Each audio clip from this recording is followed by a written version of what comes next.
Hello friends, good afternoon. Arpita classes में आपका स्वागत है। आज मैं आपको DSSB TGT PGT जो कि अब अगस्त महीने में होने वाले हैं एग्ज़ाम, इसके लिए आप लोग ज़ोर शोर से तैयारी पे लगे होंगे। तो इसी का मैं सॉल्व पेपर्स लेके आई हूँ, क्योंकि किसी भी एग्ज़ाम में देखिए सॉल्व पेपर बहुत ही महत्वपूर्ण हो जाता है, क्योंकि आधे क्वेश्चन तो आपको इधर से ही मिल जाते हैं। तो चलिए दिखाते हैं आपको।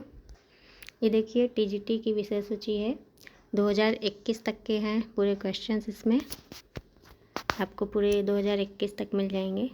देखिए 2018 का है, 2014 का है।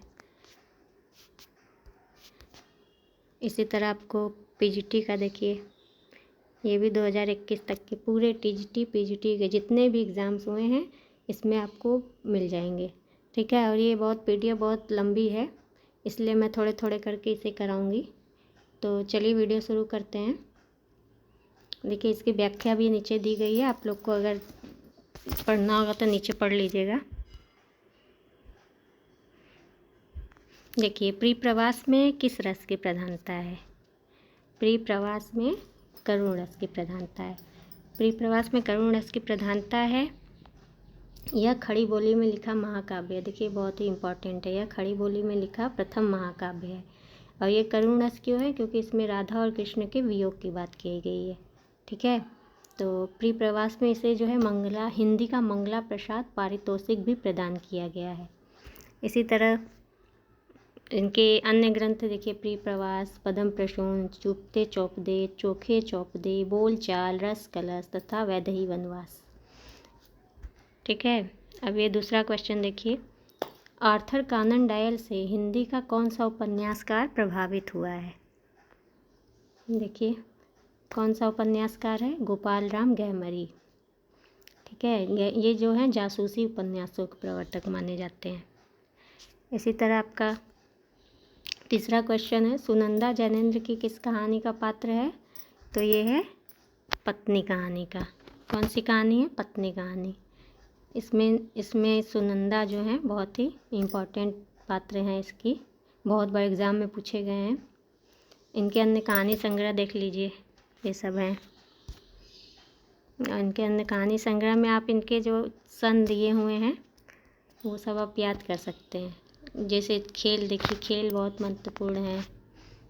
दो चिड़िया, एक रात, नीलम देश की राजकन्या, ये सब देखिए बहुत इनके सन आपसे पूछे जा सकते हैं। ध्रुव तारा, पाजेब, इस तरह इनकी कहानी बहुत ही, पत्नी कहानी जो है वो भी बहुत ही प्रसिद्ध है। ठीक है। चलिए आगे नेक्स्ट क्वेश्चन देखते हैं।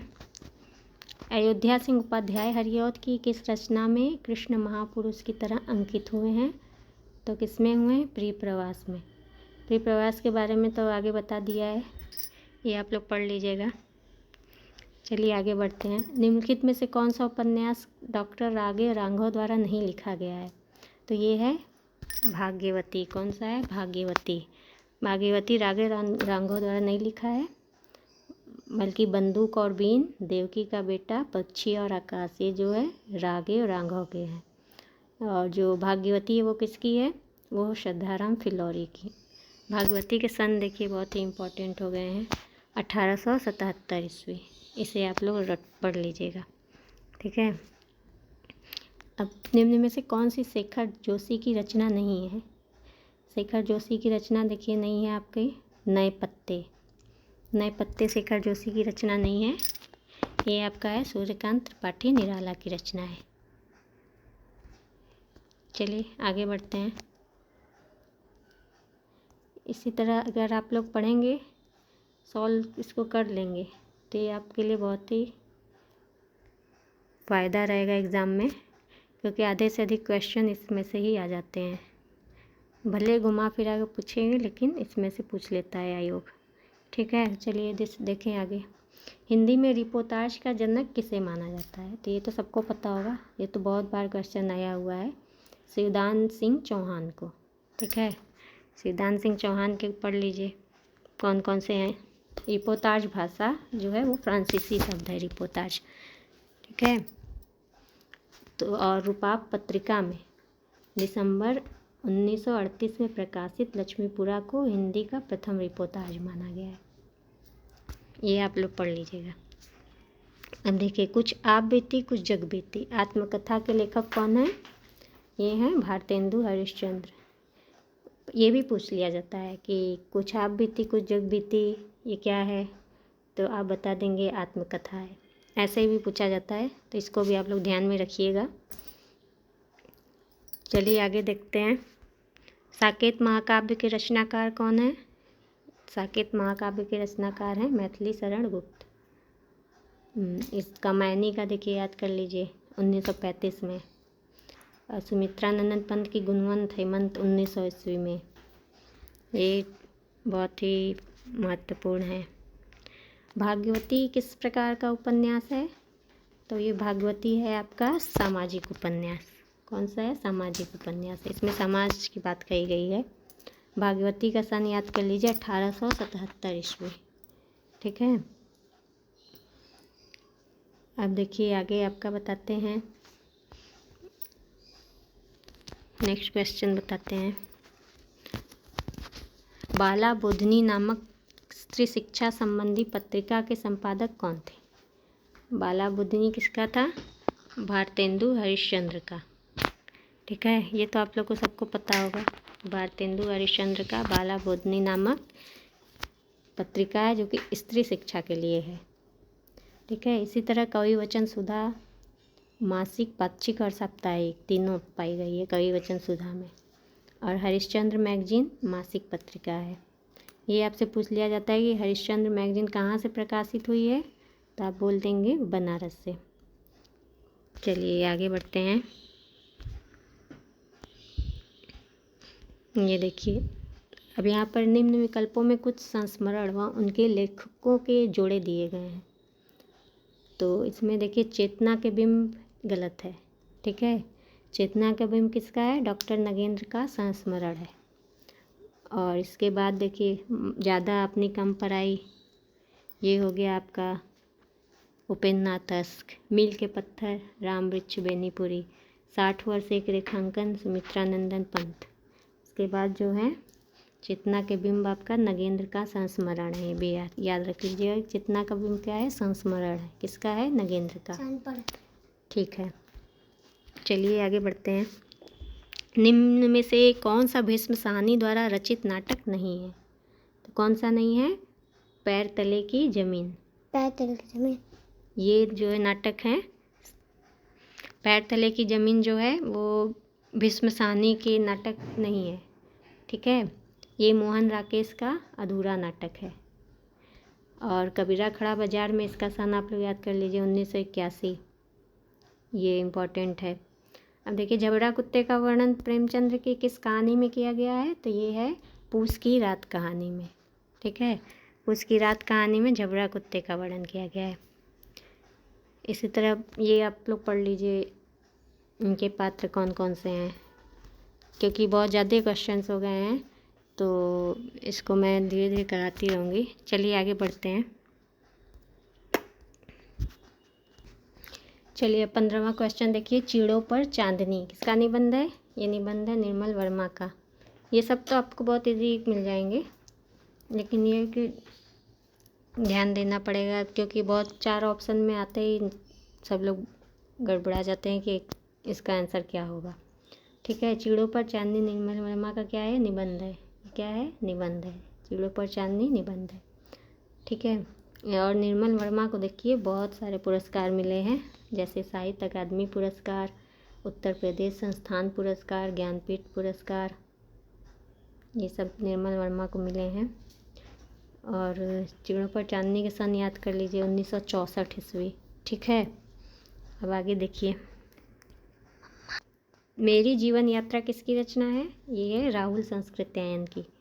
राहुल संस्कृत्यायन की रचना है मेरी जीवन यात्रा। ये राहुल संस्कृत्यायन जो हैं यात्रा के लिए बहुत ही प्रसिद्ध थे। इसी तरह लघुत्रयी में 3 लोगों को रखा गया, राहुल संस्कृत्यायन, अज्ञेय और नागार्जुन को। इनको लघुत्रयी में रखा गया है। नेक्स्ट आपका है, जैनेन्द्र कुमार के उपन्यास के सही कार्यक्रम का विकल्प चुनिए। तो ये देखिए आपका है परख, सुनीता, त्यागपत्र, कल्याणी। ये चारों हैं, परख, सुनीता, त्यागपत्र, कल्याणी। इनके सन भी बहुत इम्पॉर्टेंट हैं। सन याद कर लेंगे तो आपको दिक्कत नहीं होगी कि कालक्रम में कौन सा आगे रखा जाए पीछे रखा जाए, इसीलिए आप सन को याद कर लीजिए। ठीक है, चलिए आगे बढ़ते हैं। ये डिटेल आप लोग पढ़ लीजिएगा। अब ये देखिए आ गया है काव्य शास्त्र का। काव्य जीवन की आलोचना है। यह कथन किसका है? 1-2 कथन जरूर पूछे जाते हैं काव्य शास्त्र से, इसको भी आप लोग ध्यान में रखिएगा कि काव्य शास्त्र की काव्य जीवन की आलोचना है, किसका है? ये है आपका अर्नाल्ड का। किसका है? अर्नाल्ड का। ठीक है, काव्य जीवन की आलोचना है, यह अर्नाल्ड का है। वर्ड्सवर्थ ने कविता को परिभाषित करते हुए लिखा है, कविता प्रबल भाव का सहज उच्छलन है। ये भी बहुत इम्पॉर्टेंट है, कविता प्रबल भाव का सहज उच्छलन है। बहुत बार नेट में ये पूछा जा चुका है, नेट एग्ज़ाम में। ठीक है, चलिए आगे देखते हैं। हिंदी उपन्यास के विकास का वर्गीकरण किसे केंद्र में रखकर किया गया है? ये किया गया है प्रेमचंद्र को। प्रेमचंद्र क्या थे? उपन्यासकार थे, प्रथम उपन्यासकार ना, तो इनको इसीलिए केंद्र में रखा गया है।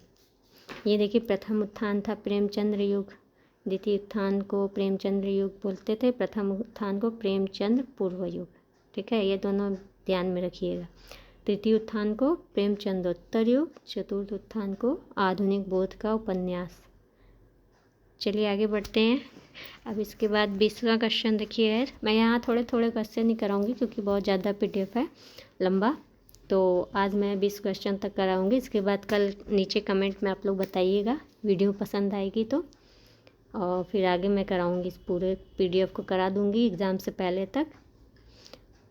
चलिए, 17 वर्ष तक हिंदी की प्रसिद्ध पत्रिका सरस्वती का संपादन कार्य करने वाला तथा हिंदी नवजागरण में महान भूमिका निभाने वाले रचनाकार कौन है?